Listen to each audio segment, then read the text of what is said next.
Nola ez dugu Zuriñe Ramos, ongetorri Zuriñe. Eskerrik asko. Bueno, zuen jakin dezazuen, Gasteizen gasteiztarra, Gasteizen jaio zen, 36 urte dituzu, oraindik, aurten 37, baina bueno, tira. Momentuz. Moda diseinua ikasi zenuen, ez? Bartzelonako Europako Design Institutuan. Eta 22 urterekin Japoniara joan zen, bizitzera, eta Japoniako Stei enpresa, ez? Ezkontzerako, eta enpresa ezagun batentzat lan egin zenuen.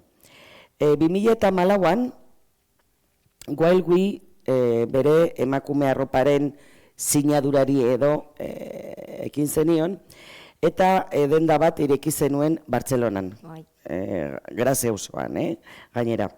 Bueno, denda horrekin edo sinadura horrekin desfilatu zenuen, zure kreazioa suposatzen dut, ez? Fukuako, hau da Japoniako zera, hiri bat modaren astean.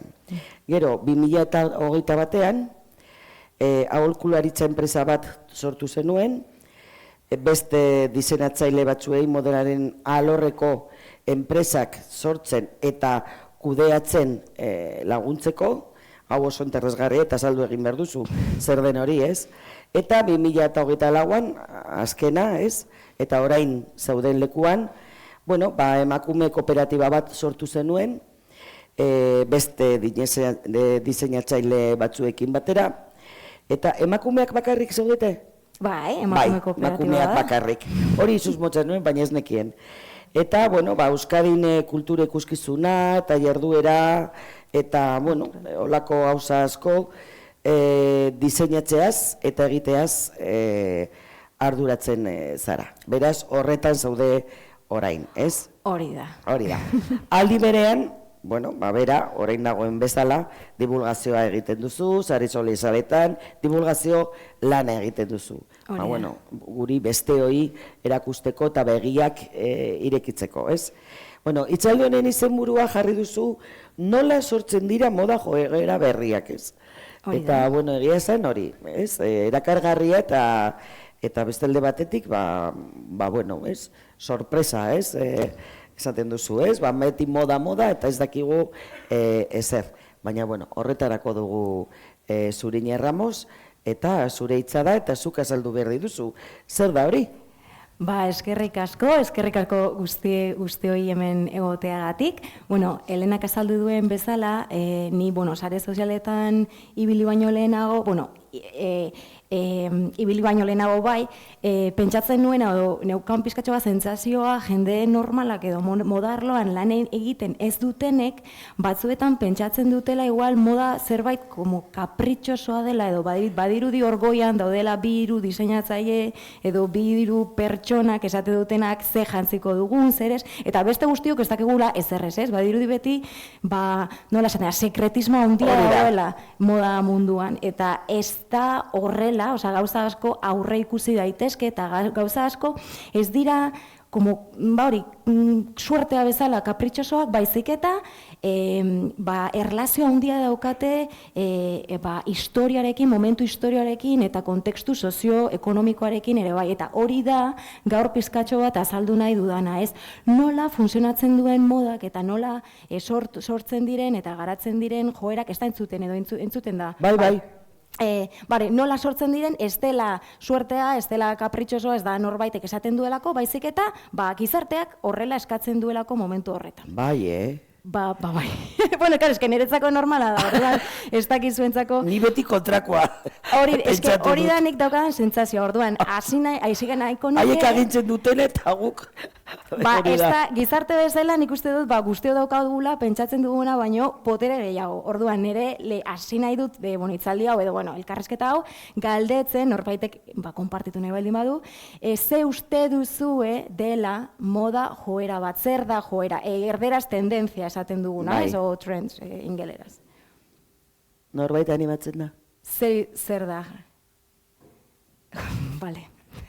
Jarraituko dut. Bai, zu jarraitu. Zen iretsa da, haiek esaten dutena bueno, urtero zerbait asmatzen dute eta gu jarretu behar dugu. Vale. Ze beste gauza bat erosine baldin baduzu, ez dago. Bukatzen degunean ikusiko duzu nola ez dan horrela. Esango dizuet klabea, baina geratu behar zarete bukaera arte. Osa, no, ez naiz oso txapaz izango, baina bueno, gauza batzuk egongo dira. Orduan, lehenengo jakin behar duguna da, ze ezberdintasun dagoen moda eta joeraren artean. Orduan, joerak ematen dira modan eta beste arlo batzuetan ere bai. Joera bat da, talde txiki batek izan daiteke herri batetan, edo auzo batetan, edo globalki munduan ere bai, talde txiki batek zerbait egiten hasten denean. Eta moda arloan, erabaki berdina egiten hasten dira, ez? Kolore berdina jasten, edo zerbait konkretua jasten, baina hasieran talde txiki bat. Orduan, talde hori hasten denean, joera bat dela esaten dugu. Gero batzuetan gertatzen da, gero eta jende gehiago gehitzen dela talde horretara. Eta orduan joera hori handia egiten denean, moda bat bilakatzen dela esaten dugu. Baina hasieran joera da tendentzia, ez? Izan daiteke handiagoa bilakatzea edo hor gelditzea gauza txiki batetan bakarrik, ez? Orduan, hori da ezberdintasuna joera eta modaren artean. Joera bat moda bilakatzen da, berria izateari utzi eta nona ikusi daitekeenean, ez? Bale, joerak, hau ekonomian ikasi baldin baduzu ere, badakizu, ez? Daudela makro eta mikro.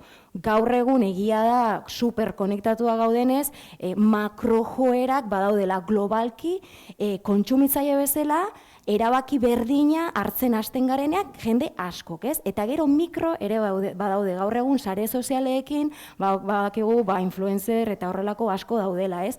Orduan pertsona horiek daukate gaitasuna influenziatzen beraien jarraitzaileak, ez? Orduan izan daiteke batek zerbait puntuala egitea eta bakarrik bere jarraitzaileek jarraitzea, baina karo, jarraitzaileak milioi bat baldin badira edo 2 milioi, hori mikrojoera bat dela esan dezakegu, ez? Orduan joerak izan daitezke handiagoak edo txikiagoak. Ulertzen da, ez? Bale. Orduan, norbaitek elkarbonatu nahi baldin badu zergaitik uste duen hori ematen dela. Zergaitik bapatean talde batek erabakitzen du gauza berdina eramatea edo erabaki berdinak hartzea moda arloan. Zergaitik ematen da. Kuadrillekin adibidez, edo hirietan ere badaude joera, bapatean jende guztia azten da ez dakiz dendara juten, edo jatetxekin eta rola ere gertatzen da, zergaitik. Inork ez dituzu gauza bet planteatzen?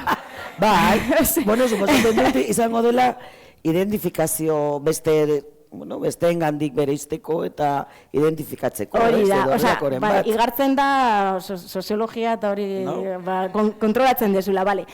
Gai hau asko ikertu da, tesi asko daude honen inguruan, eta nire gomendazioa hemen jarri dizuet liburu hau Bestir Sekarri Jodanizena txikia delako, oso erreza delako irakurtzen, eta oso ondo ulertzen delako, baina liburu asko daude eta idatzi asko daude honen inguruan. Orduan, gertatzen dena da gu, gizaki bezala, sentitu nahi dugula bereziak garela, ez? Guk bakoitza badakigu, gure nortasuna gu nolakoak garen, eta gu bereziak sentitzen gara.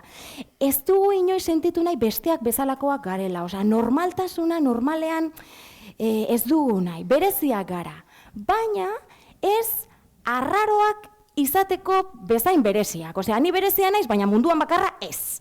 Talde baten barruan nagoela sentitu nahi dut. Orduan, normaltasunagaitik ezberdindu nahi dut, baina talde batetan ere egon nahi dut. Hori beti dijoa gure gizakiaren nortasunarekin dijoa, ez? Orduan, berezia, baina talde baten barruan. Babesa, ez? Hori da.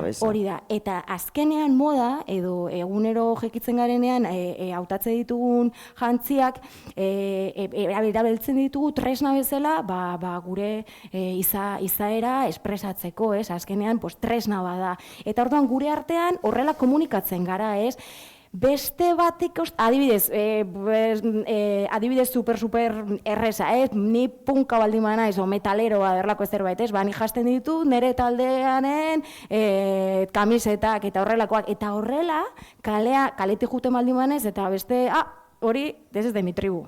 Ez, horrela ezagutzen gara, eta berdina gertatzen da kode pilorekin, osea, moda dago kodez beteta. Orduan, horregaitik gertatzen da mikro eta makro tendentzia hauek ematen direla eta horrela sortzen dira tribuak eta taldeak. Gero, pizkatxo bat aurrerago, sakonduko pizkatxoa gehiago tribuen kontu honetan. Bueno, bakit inork ez duela erantzungo galderari, baina, bueno, galdetu behar dut. Bai. Noiztik uste duzue ematen dela, hau, gertatzen dela, hau, betidanik izan da horrela, edo berria da, 21. mendetik aurrera eman da hau, lehenagotik. Eta gutxi gora bera? Kobazuloetatik.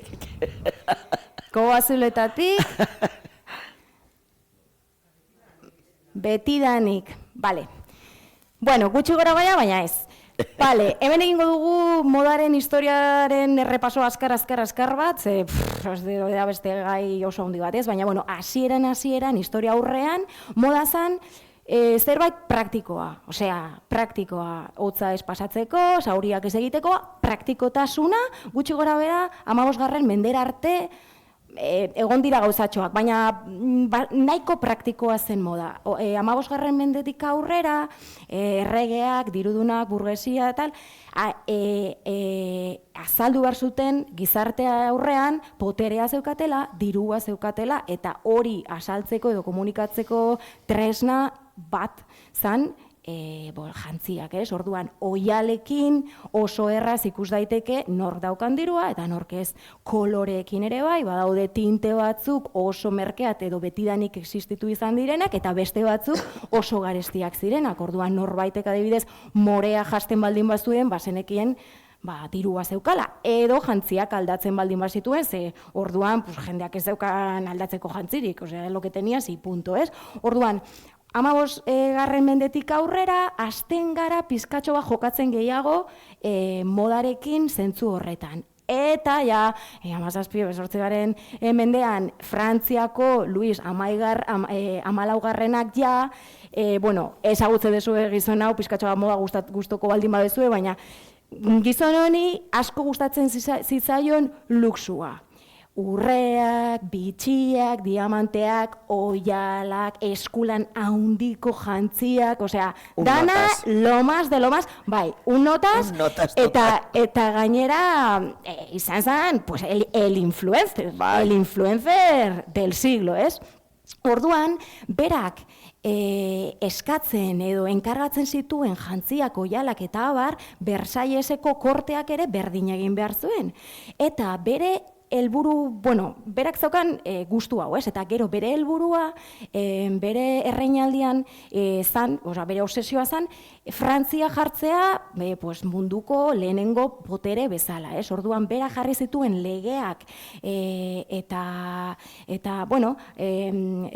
legeak eta abar, arauak, Frantzian, oialgintzan, bitxigintzan eta en todo lo más top, dena Frantzian egin behar zen. Orduan, dena hasi zen konzentratzen Frantzian. Enkargatzen ziren oialak, jantziak eta abar, dena Frantzian zeuden artisauak egiten zituzten eta abar. Eta horrela, jarri zen Frantzia ere bai, modaren kapitala bezala, eta gaur egun ere horrela jarraitzen du izaten. Horri izan zen, Luis XIV-ak horrela nahi izan zuelako gutxi gora bera. Hor, hasi zen pizkatxo bat modaren obsesioa edo joera berrien obsesioa, ordura arte zen horrelako, ez ziren aldaketak horrelako azkar ematen, ze aldaketak beti egon izan dira, gizakiak ere bai aldatu nahi duelako. Guk, azkenean batzuetan jendeak esaten du, es que ahora se lleva esto y no sé qué, y el capitalismo. Bai, sí, el capitalismo sí, baina guk ere gizaki bizala frogatu nahi ditu gauza berriak, eta igualez horren azkar, baina normalean aspertu egiten gara.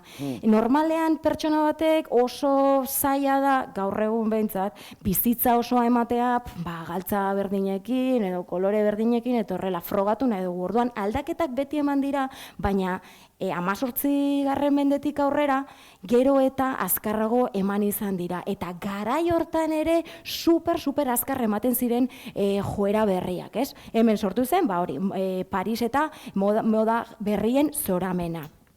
Hau, hau super gai bat da, baina, ez dakit bazenekiten hau horrela izan zela, Maria Antonietaren garaian eta horrela, kesi manga luzeagoa eta horrengo gunean motzagoa eramaten zela, hau izan zer, zoramen bat. Eta hemen, 1972 urtean, publikatu zen lehenengo moda joerei dedikatua zegoen aldizkaria, lehenengoa, eta aldizkari honetan,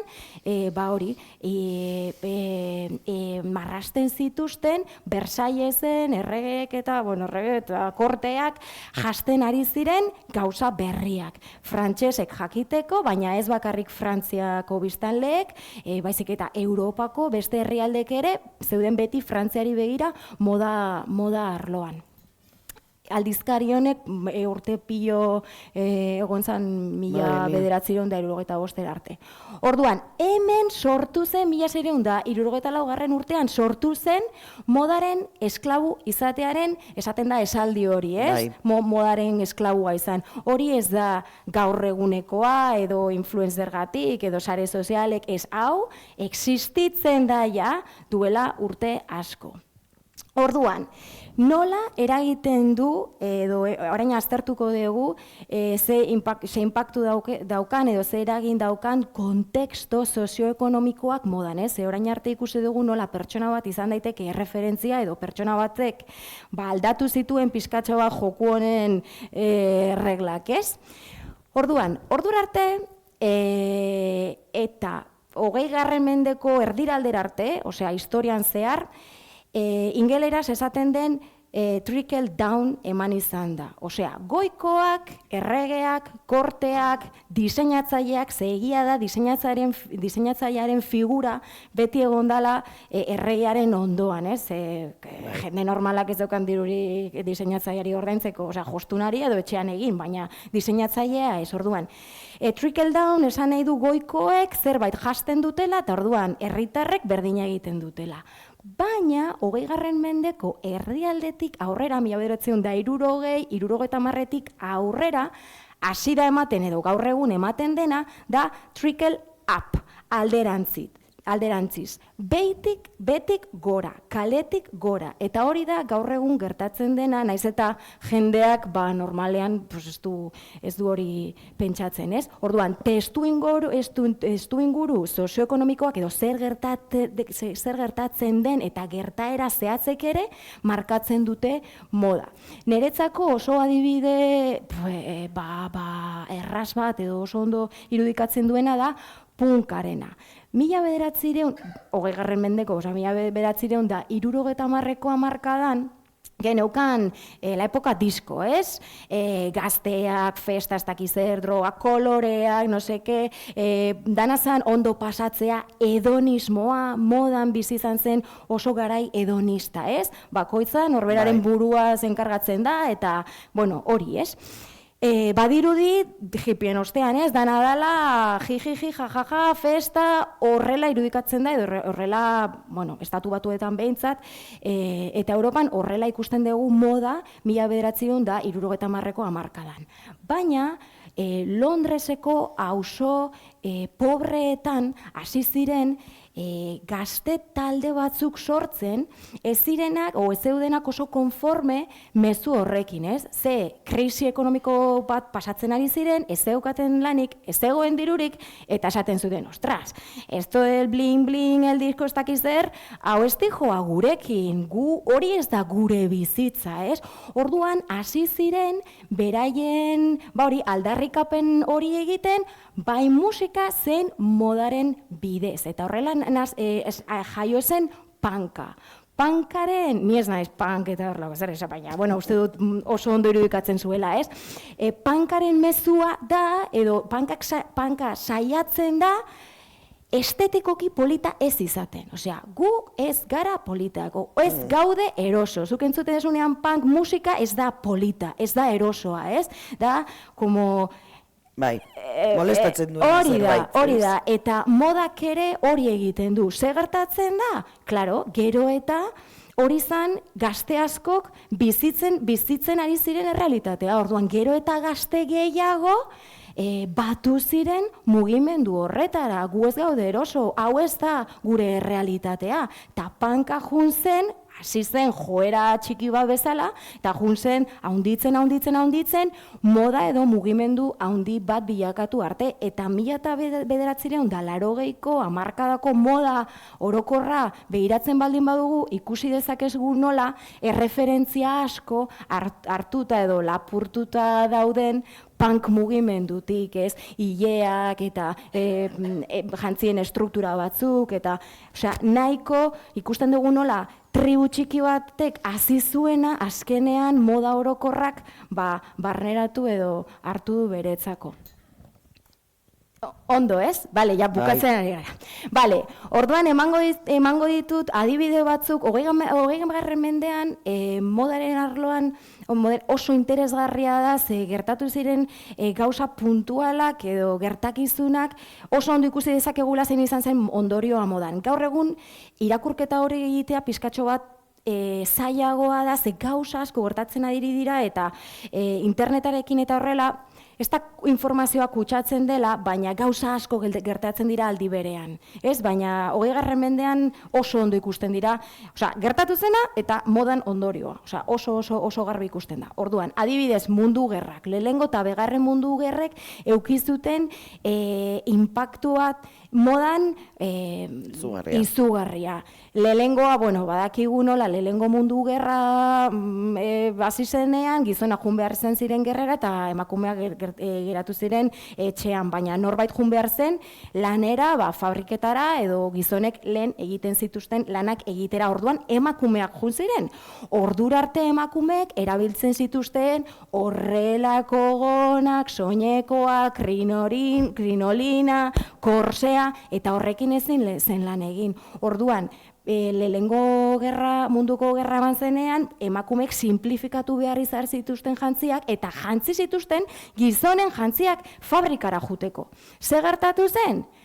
Gerra bukatzerakoan eta gizona bueltatu zirenean, emakumeak esan zuten, hombre, berriz etxera jun, eta horrelako jantzi deserosoekin, eta, batzuk, orokorrean ez. Orduan, hor egon zen simplifikatze bat emakumen jantzian, eta ere ekarri zuen galtzak emakumeentzako. Hori pizkatxo bat aurrerago izan zen, baina adibidez, txirrinduak, revoluzioa ere, hori da. Txirrinduak ere ekarri zuen, galtzen, erabiltzearen normaltasun bat, ez? Gero eta jende gehiago bizi zen hirietan, hasi ziren txirrindua erabiltzen mugitzeko, ez bakarrik aisialdirako, eta orduan, hasi ziren erabiltzen galtzak, ez? Baina, lehenengo mundu gerrak eukizuen, inpaktu hori emakumeen jantzien gain. Bigarren mundu gerran ere adibide bat jartzeko, baina eske pilo daude. Gerrek ekartzen dute, pobrezia, eta orduan ez daukagu errekurtsurik, oialik, materialik eta abar. Orduan, bigarren mundu gerran, gertatu zen da, adibidez, hasi zirela egiten plastikozko bitxiak. Ordurate bitxiak ziren, urrezkoak, zilarrezkoak, bitxiak. Baina, klaro, ez zegoen jateko, ez zegoen bitxiak erosteko ere ez. Orduan hor, plastikoa ere hasi zen ez garatzen, hasi zen plastikoa erabiltzen bitxiak sortzeko. Eta orduan, norbaiti gustatzen baldin bazaizkio, bilatzen baldin baduzu internet eta hola, 40 eta 50 hamarkadan bitxi asko daude plastikozkoak modan jarri ziren. Baina ez da moda, porque sí, moda, ez zegoen besterik, eta gero polita da, berria da, eta jendeak hartzen ditu. Gero, beste gauza bat, garai horretan ere ikusten baldin baditugu argazkiak, emakumeenak, gehienak erabiltzen dituzte turbanteak edo kapelak. Hori zergaitik zen? Claro, ezin ziren hile apaindegira jun, ez zegoen dirurik jateko, ez zegoen dirurik txampua erosteko edo hile apaindegira juteko. Eta gizonek? Hori da. Bueno, gizonek ere bai eramaten zituzten, lo que pasa que es que, claro, emakumeok ere izan dugu beste presio ezberdin bat, sozialki, estetikoki, politiko, hori da. Orduan, horregaitik garai horretan ere bai, beti kapelak, turbanteak eta abar. Bale, 30. hamarkadan, 20. mendeko 30. hamarkadan, Estatu Batuetan ere gertatu zen zerbait superinteresgarria. Ez dakit hemen norbaiti zinema asko gustatzen zaion, pelikulak eta horrelakoa pelikula klasikoak. Denei, seguru. Bai? Seguru. Pues ez inork ez du baietz esan. Baina, bueno... Vale. Bueno, 30. hamarkada superinteresgarria da, ze Estatu Batua zegoen krisi ekonomiko, bueno, krisika ez, la Gran Depresión, osea, krisiak asko gondira, baina la Gran Depresión bakarra. Jota. Eta ez zegoen dirurik ezertarako, baina Hollywoodeko produkzioei begiratzen baldin badiegu, pelikuletan guztiak dijoaz super jantzi politekin, luxua, dana, osea, el lujo del lujo del lujo, hori da, hori ikusten dugu filme horietan, 1990ko hamarkadan. Zergaitik, ze horregon zen, kontra esan bat bezala. Desioa igual ere bai, ez? Errealitatea horren gogorra zen, jendeak pelikulak edo filmak ikusten zituenean, nahizuela ahaztu eta amets egin, eta pelikuletan ikusi ditzakegu izugarrizko soinekoak jantziak ez ditugunak berriz ere ikusi, ez como la época dorada de Hollywood, eta hori izan zen Estatu Batuetarako une txarrenean, baina eske jendeak hori ikusi nahi zuen, ez zegoelako. Eta uste dut azkenengo adibidea dela. Hori pasatu eta gero, Bigarren Mundu Gerra eta gero, bueno, 20. mendeko hasiera izan zen katastrofiko. Osea, ikusten ari zareten bezala, arrazionamendu handia egon zen denbora luzean zehar. Razionamendua esan nahi du ez dagoela oialik soineko handiak egiteko adibidez, o ez dago hori materialik gauza berriak egiteko, gauza politak egiteko, gauza bereziak egiteko. Orduan, 1954 urtean, Christian Diorrek egin zuen proposamen ezberdin bat. Ordura arte, berria zen hau, azkenengo urteetan zena ikusi, eta deitzen da New Look, hau uste dut entzun izan dezuela, ez? New Looka da, argazkietan ikusten duzuena. Berezitasuna da, soinekoen eta gonak zirela oso zabalak, falda kapa deitzen dena, gona kapa, eta hori egiteko behar da oial pilo bat, eta baita ere silueta oso femeninoa da, apurtu zuen guztiz aurreko hamarkadetan erabili zenarekin, eta orduan gizarteak, badirudi orduko emakumei pilo gustatu zitzaien, esan zuten, esta es la nuestra, ze hau da orain, guk daukagun aukera, aurkezteko, pues, birjaiotzen ari garela, ez? Osea, ja, hobetzen ari dela ekonomia, hobeto gaudela, eta erabiliko ditugu, oial hauek, soineko eta gona hauek egiteko. Hainbeste gustatu zitzaien, moda honek iraun zituela 14-15 urte, ordurako, nahiko izan zen, diseinatzaile berriek, proposamen berriak bazituzten, patraz. Jendeak zeukan, edo emakume kasuentan zeukaten beharra, hori, horrela jasteko... Suposatzen dut merkatuak ere, bai. Hori da, emakume kontsumitzaile bezala, edo, kontsumitzaile ez, gizarteak orokorrean hori jantzi izan nahi zuela. Beti egon izan dira, hori, kanpoan dauden kontsumitzaileak edo pertsonak ez, baina orokorrean hori izan zen gizarte bezala nahi zutena. Orduan, proposamena egon zen momentu egokian. Pizkatxo bat aurrerago ezin izango zen egin, ez zegoen errekurtzurik, eta beranduago ez dakigu, horrela izan zen, ez dakigu. Orduan, bukatzeko, nola funtzionatzen dute moda joerek gaur egun? Bon, ikusi dugu, errapasatu dugu nahiko azkar nola izan den edo gertakizun garrantzitsuenak, eta orain ikusiko dugu nola egiten den edo gaur egun. Lehenengo daukagu tekstu ingurua, tekstu inguru sozioekonomikoa, hori beti egon izan da eta beti egongo da. Horrek beti esango digu zer nahiko duen gizarteak edo zer ez. Gero kaleko joerak, tribuak edo talde txikiek, esploratzen, aztertzen dituzten, joera berri hauek, komentatu duguna, egon ziren pankak, baina beste asko daude, orduan kontekstu globala eta gero joera txikitxoak. Badaude gauza hauek ikertzen dituzten enpresak. Hau da, WGSN da oso enpresa handia, eta dedikatzen da hau egitera, ikerketa hauek egitera, eta gero saltzen dituzte moda enpresa handiei. Handiei esaten dut, ze ikerketa hauek balio dute diru asko, orduan guk ezin ditugu erosi. Guk diseinatzaile txikiek erosten dituzte, dirua daukatenek. Eta orduan, azkenean ikerketa hauek saiatzen dira nolabait aurre ikusten gizarteak edo kontsumitzaileak nahiko dituzten koloreak, teksturak, oihalak, baina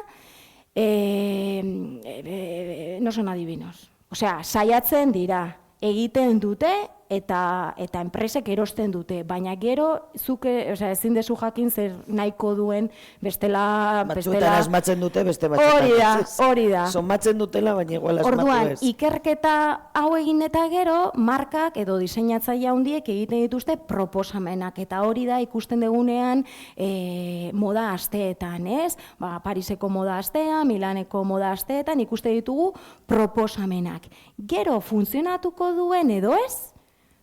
Ez dakigu. Batzuetan, bai, beste batzuetan ez, bestela beti izango lirateke... arrakasta. Hori da, eta... Orduan, horrela, grafika oso famatua da, aurkituko duzue interneten, eta horrela da pizkatxoa nola funtzionatzen duen. Trendsetter deitzen dituguna da, gizartean daude pertsona gutxi, direla arriskatuagoak moda arloan, ez? Eta orduan, ez da asmatzen dituztenak, baina azten dira gauza arraroak egiten, ez? Ya que me va a hacer esto, eta kizer, sortzen dira horrelako gauzak. Eta gero, badaude beste batzuk, direla early adopters, ikusten dituztenak eta ikusten dituztenak jende hauek, eta nik ere egingo dut. Orduan taldea handitzen da. Momentu horretan da diseinatzaileak egiten duela proposamena. Ez du proposamena egiten edo zegen gauzarena, ez? Pizkatxo bat, ikusten du, ostras, hemendik jende hau hasi da ez dakiz ere egiten, hartuko dut eta proposatuko diot jende orokorrari, ez? Hor, galdera ikurra dagoen lekuan, da diseinatzaileak proposamena egiten duen momentuan. Hortik aurrera izan daiteke, hiltzea, joera, masak edo jende orokorrak ez du hartzen, hil egingo da. Baina izan daiteke, arrakastatsua izatea, eta early majority azkenean da, jende gehienak, baina daudela pizkatxo bat modarloan ez, baina beti badaukagu lagun bat, zerbait modan jartzen denean, jarri baino lehenago badaukana. Eta gero badaukagu beste lagun bat, jartzen dituena gauzak, ja guztiok daukagunean, ez? Hori izango zen diferentzia. Early majority da, jende asko, baina nahiko azkar hartze dituztela joerak, eta besteak, late majority dira, ja guztiok daukagunean, erosten dute, ja normala delako. Eta gero lagartzira, inoiz ez dituztenak joera... Paso egiten dutenak. Paso edo, iaia dendetan ez dagoenean erosten dute. Osea, oso berandu. Horrela da, nola funtzionatzen duten moda joerak gaur egun, ez dakigu zer funtzionatuko duen edo ez, baina gauza batzuk aurre ikusi daitezke. Ez daukat, hemen bukatu barruen, baina esango dizuet ez dut jarri. Ez baduzu denbora. Azkenan moda ziklikoa da, hori badakigu, eta gu aspertu, esan dudanez bezala, aspertu egiten gara. Orduan, beti gertatzen da, moda bat, denbora luzean edo 10 urtez eukidugunean justo kontrakora juten gara. Orduan, galtza, super handiak, ez dakite zabalak erabili izan ditugunean 10 urtez, ziur aski, urrengo hamarkadan, pitillo. Edo estuak. Eta tiroarekin berdin, tiroa goian, 10 urte. Pues tiroa behian. Horrela, koloreak, estampatuak, kolore biziak, 10 urte. Minimalismo, 10 urte. 80ko hamarkada, loko, todo, gero, 80ko hamarkada, minimalismo. Dana beltza, eta gero, horrela gertatzen da. Orduan, guk pizkatxo bat aurre ikusi dezakegu zer gertatuko den, beti kontestuak esango digu zer funtzionatu dezaken gehiago eta zer gutxiago, eta gero azkenean kontsumitzaileek dira erabakia hartzen dutenak. Osea, bueno, faktore asko daude, gauza batzuk aurre ikusi daitezke, eta beste batzuk, bueno, bastakigu, eta niretzat behintzat hori da gauza interesgarriena, jakingo bagenu zer gertatuko den hemendik 1000 urtera, ez dauka interesa handirik, ez? Baina beti interesgarria da, zergaitik oraintxe bertan jendeari ogorokorrean, hau ez zaio gustatzen, baina 2 urtera bai. Edo, orain ez, baina gero bai. Osea, momentua ere oso garrantzitsua da. Nik ez ditut oso ondo ulertu ez dakizuek, aurrekoan, bai, hemen ikerketa eta proposamena, nork egiten du ikerketa proposamena? Enpresa gutxi batzuk, edo nola? Ikerketa izango litzateke, adibidez, WGSN delako badaude gehiago, osea... Baina azken finean dira, demagun, ez 4, 5, 10, enpresa munduan, horiek ikerketa egiten dute, eta orduan gero desinetzaileek proposatzen dute, adibidez, baina haien ikerketa kontuan izan da? Hori da. Orduan haiek agintzen dituzte, esken finen. Bueno, agindu ez. Gero beste gauza bada, asmatzea. Hori da, ze horregaitik... Haiek esaten dute ikerketa, no? Egiten dutela. Hori da, baina esaten dutela ikerketa esaten dutela, baina... Imasi, demasi. Bueno, baina, adibidez, igual, suposatzen dut igual, normalean ez dituzu desfileak ikusten. De la semana de la moda, vale. Ikusten baldin badituzu, nik esaten dudana da, badaki zer den, baina ikusten baldin badituzu, igartzen da nola, askotan kolorekin asko ikusten da, eta gero oialekin eta horrela, baina ikusten da nola koinziditzen dute, eta hori ezin da magia izan. Adibidez, gorria, el cereza, no seke, eta honek eta honek. A ver, porque se han puesto de acuerdo. Bueno.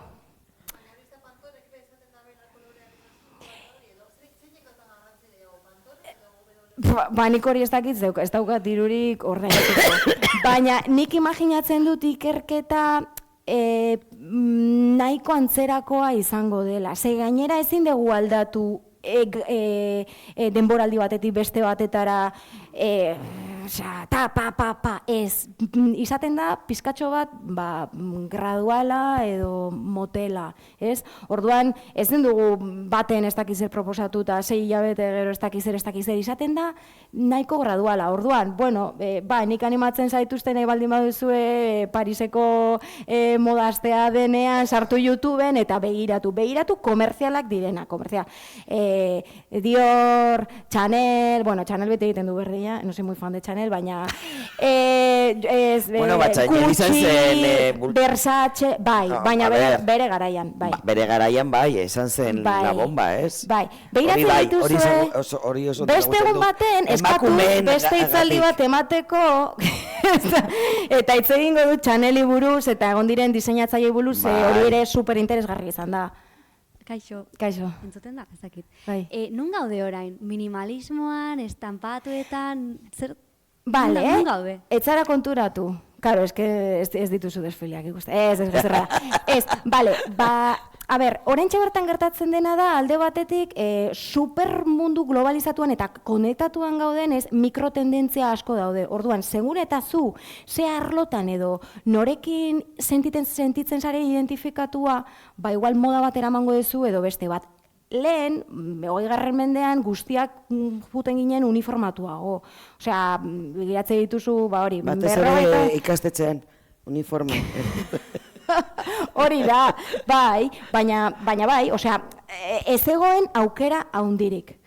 Habia lo que habia. Eta guztio gutxi gora bera egiten zituzten gauza berdinak. Gaur egun dena daukagu, edonun marka pillo bat daude, orduan pizkatxoa da como un poco más locura. Baina, orokorrean, globalki, kentzen baldin badituzu, pues, tribuak, ez dakiz ere ez dakin hor, oraintxe gaude nahiko etapa minimalista batetan. Ze ikusten dugu kolore neutroak beltza. Arena, beige, ez dakizer, grisa, hauek proposamen. Gero, gorria, zereza eta horlakoak ere badaude, berdeak ere oraintxe bertan ikusten dira, baina orokorrean ikusi dezakegu horrela masen global, nola 2015 urteetan kolore gehiago zeuden eta el tema de la logomania. Logoak edo nun, veías el desfile de Gucci, gutxi, tal. Horrela, ez? Orduan, badirudi, gertatzen dena da, lehen ez genuela lehen egin nahi genuela erregeek egitez dutena egin, eta orain, ala edo nola, jende famatuek egiten dutena, ez? Orduan, ikuste dituzu, los cantantes de turno, ez dakiz ere ez dakin hor, eta hoiek dira dirua daukatenak. Orduan, hoiek hasi ziren, jasten, bigiatzen baldin badituzu, estatu batuetako abeslariak, ez? Todo muy rokoko tal. Orduan, ze gertatu da, badirudi gertatu dena da, dirua daukan jendea, edo beti Gucci erosi izan dutenak, o beti Prada erosi izan dutenak, esan dute. Esta gente, ahora, lo mismo que yo. Claro, baina hori ez da bakarrik gertatzen modan, hori da luxua eta hori beste diskurtso bada, ez? Baina orain, hasi da ematen, deitzen dena da el lujo silencioso, ez? Hasi dira sortzen, marka asko, ez dutena logorik jartzen, baina oso garestiak dena, eta oial, super honekin, eta horrela, ez? Orduan, badirudi, jende diruduna hasi dela, ez beste marka batzuk, edo logorik gabe, edo diskretuagoak, minimalistagoak diren jantziak. Baina haien artean edifikatzen dira. Hori da helburua. Orduan badirudi orain beste etapa hori minimalistago batetan gaudela. Galdera gehiagorik? Ez? Pues ya está. Lasai, badugu. Bai. Seguru baietz. Orduan, udan adibidez, hasi zirela eramaten pioat txalekoak, ez? Nesken txalekoak. Hori, superatzen dut desfileetan agertu dela, eta gero, Amantziok, esaten da bela, aurrera, edo ez da Amantzio, edo Amantziok ateratzen da, eta ez da agertu desfileetan, nola dago hori? Komertzialki eta gero diseinatzaileen mundua nola ezberdintzen da? Amantzio, igual batzuk ez dakizue, Amantzio zen Inditex Zararen jabea, jabe oia, ez? Orain ja Amantzioa jubilatu da. Baina, badakigu, azkenean egia da Inditex eta hauek, H&M, hauek ere garrantzia edo pisu oso handia daukatela modan, ze jende gehienak hor erosten du. Hauek egiten dituzte proposamen asko. Hauek daude ere bai mikro joera hauen gainean. Beraiek ikusten dute norbaitek zerbait egin duela, eta adibidez 1.000.000 bat jarraitzaile dituela, edo 2 milioi, sortzen dute. Baina sortzen dituzte kolekzio txikietan, o kantitate kopuru txikietan. Eta horrela beraiek testeatzen dute zein den eroslearen jarrera, ez? Ondo saltzen baldin bada, errepikatzen dute. Ez baldin bada saltzen, no seguimos por aquí. Orduan, beraiek badaukate, beraien zirkuitoa ezberdina da. Baina beraiek badaukate aukera proposamen asko egiteko urtean zehar, eta hauek bai, dirua dagoen lekura, la puestan. Eta ez baldin badago, juten dira hortik, baina proposamen asko egite dituzte urtean zehar, ze hauek, ez dituzte bi kolekzio egiten urtean, astero ateratzen dituzte gauza berriak, eta astero daukate, nola esaten da, aukera, proposamen berria egiteko, eta segituan badakite beraiek funtzionatzen duen edo ez. Funtzionatzen du, errepikatzen dute, eta ez baldin badu funtzionatzen, bueno, beraientzat azkenean, 1000 egitea edo 2000 betaurreko egitea, berdin zaie, jolastu dezakete askoz gehiago. Horregaitik honek ez dauka zentzu handirik beraientzat. Baina diseinatzaileen kreatibitateaz bai elikatzen dira. Ze besteek esan nahi dut luxuan daudenak, Gucci, Versace, hauek bai zirkuito motelago badaukate, ez? Egiten dute ikerketa eta gero proposamena. Eta denbora gehiago eman dezakete kreazio etapa horretan. Orduan, Zara, H&M eta hauek ez daukate denborarik, baina begiratzen dute zer egin duten besteek eta kopiatzen dute, hori badakigu. Ja? Claro, Ez que oso gai zabala da. Bai, hor sartzen da, zergatik ateratzen dutela inbeste ez dakiz zer, non dituzte lantegiak, nortzur dira langileak, zenbat ume lan egiten dituzte lantegi horietan, zan nahi dut ja. Bai. Ez, claro, hori, gai oso. Luxua, adibidez, poltso bat egiteko, ez dakizen bat ordu egin behar dira, eskuz egin, ez dakizer, gero ez dakizen bat 1000 balio duen, hori da esklusibitatea, luxua, baina, hor dago artisau bat, ondo kobratzen duena, bere lana. Eta gero badago markaren kontua, Bai, baina hori da beste zera bat. Zer dut lagileen aldetik, baina, klaro, eske orain dena egiten dela, eta ez dakizer, baina, klaro, non egiten da. Bai.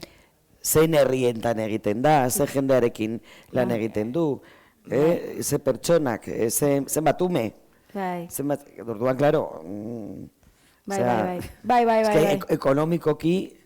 Bai, beste kontua. Eta gainera, une honetan, ez? Bai. Bizitzen ari garen, une honetan, justu orain egun hauetan bizitzen ari garena, ez? Orduan, eta modan ikuste dut oso lotuta dagoela horrekin, ez? Oso. Hori beste egun batetan hitz egin dezakegu gehiago, modak, ingurumenean daukan inpaktua, ze hori da beste gai, helen Txinan produzitzen zen, orain gero eta gehiago Bangladesen, eta Indian, hori da. Pakistanen. Beti moda juten da produzitzera herrialde, pobre, eta gero pobreak garatu egiten dira, ze, klaro, azkenean H&M etortzen baldin bada produzitzera, zu behar dezu, izugarrizko fabrika bat hori produzitzeko, eta hori dirua da. Orduan horrek badakar alde batetik igual, ekonomikoki ondorio positibo bat, baina, klaro, soldatak igotzen direnean, banoa ondoko herrialdera merkeagoa delako, eta hori gertatu izan da betidanik, eta gertatuko da, ez dakigu, baina momentuz gertatuko da.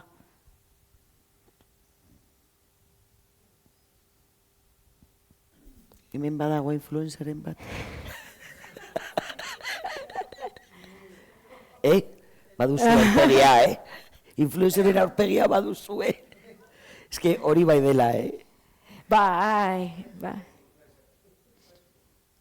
Hori bai dela, influenzerrena. Bueno. Zuzek zer uste duzu? Influenzerre buruz? Eskerrak ez dagoela influenzerrik hemen.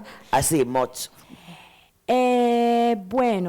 Nik uste dut, azkenean, pertsona batek, bere estiloagatik, edo izaeragatik, edo komunikatzeko daukan errestasunagatik, konektatzen baldin badu jende askorekin, eta horrek, lana, ekartzen baldin badio, eta horrekin bizial baldin bada, oso ondo iruditzen. Azkenean, lan bat da. Baina, batean jende guztiak influencer izan nahi izatea,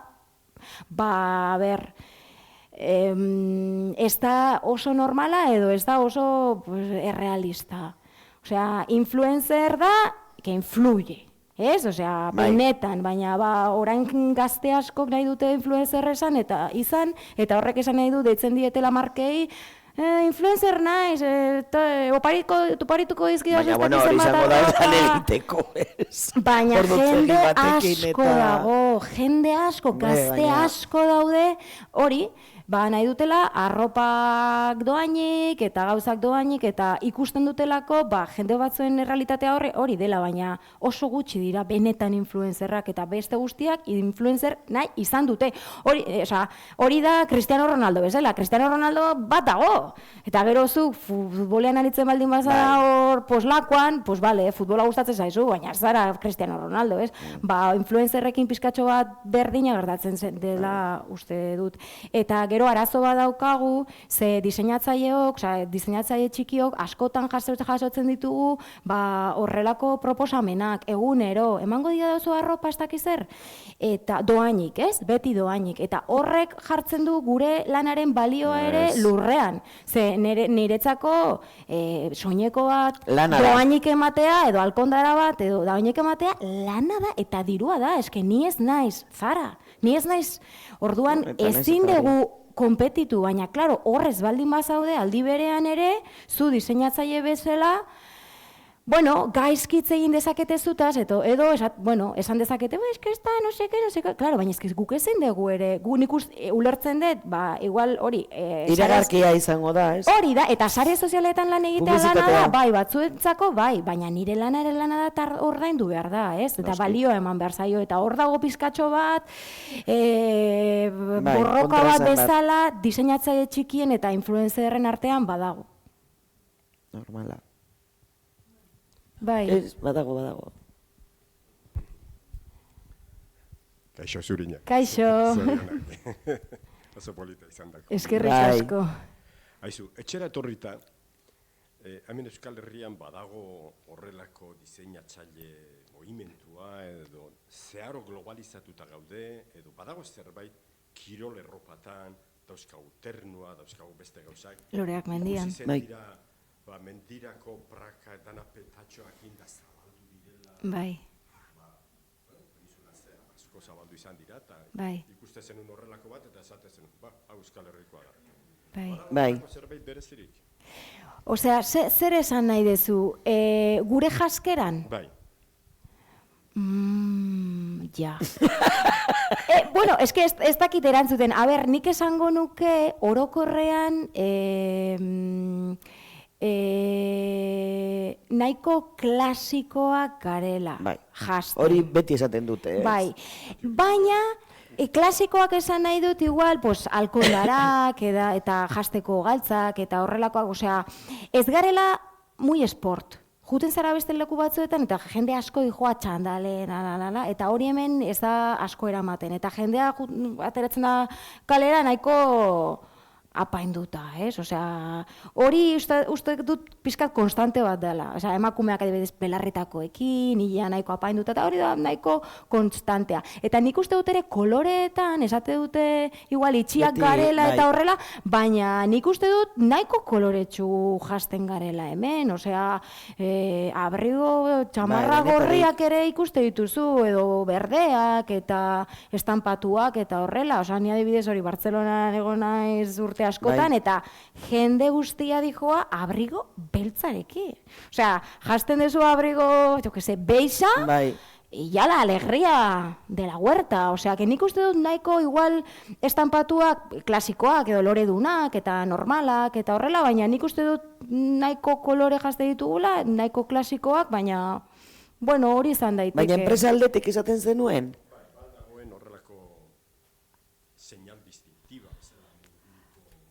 Vale, zerbait, enpresaren bat esateko, hau, bai. Ez dakit zer esan gaur egun.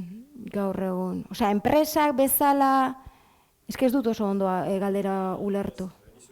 Bertako diseinu bat dagoen, edo guk ere hartzen ditugu munduan zehar, globalizatuta gauden ez denok, han egiten dana, hemen ere berdin egiten dugu, edo hemen dauden enpresak, adibidez ejemplo bat ipinita, ternua, etakoak, nik ezagutzen dut baten bat, etxetikan diseinuak egiten dituen. Eta horrotiken galdetzen dut jaz, berezitasunik ba alduten edo gutxi gora bera kopiatzen dugu beste tokitan egiten den? Ba, nik uste dut denetarik dagoela, ez? Diseinatzaile asko daude, Euskal Herrian adibidez badaude, adibidez, eskontzенtarako jantziak egite dituzten diseinatzaileak, edo, a medida eta olakoak, eta nik uste dut azkenean bakoitzak bere... Baina igual ez dago, zuk esan eguzuna, ez igual izar bat. Loreak mendian oso enpresa handia da, eta gaur egun ere, oraindik, jarraitze dute jarduera, eta nik uste dut nahiko globalizatua dagoela, osea, nahiko diseinu, gaurko diseinua dela, modernoa, baina zuk ezin duzure esan Euskal Herrikoa da, osea, eta hori da burura etortzen zaidan lehenengoa loreak mendian, horrela nahiko internazionala dela, eta ikusten duzu, ez dakit, Kopenhagen, eta esan dezakezu Kopenhagekoa da. Bai. Ez daudela asko. Bai. Bueno, ez. Petatxoena. Bai. Baina... Tendentzia, joera bat. 2000ko hamarkadan, osa, hasieran hortik. Bai.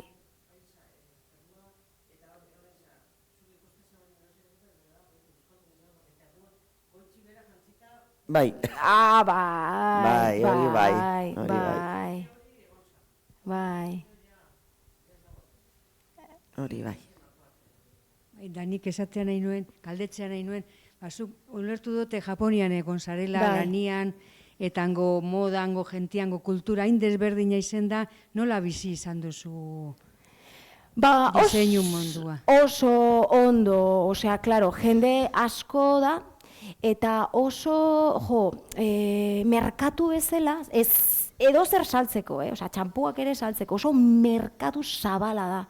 Osea, jende asko dago, eta ez dakit, como joera asko daude.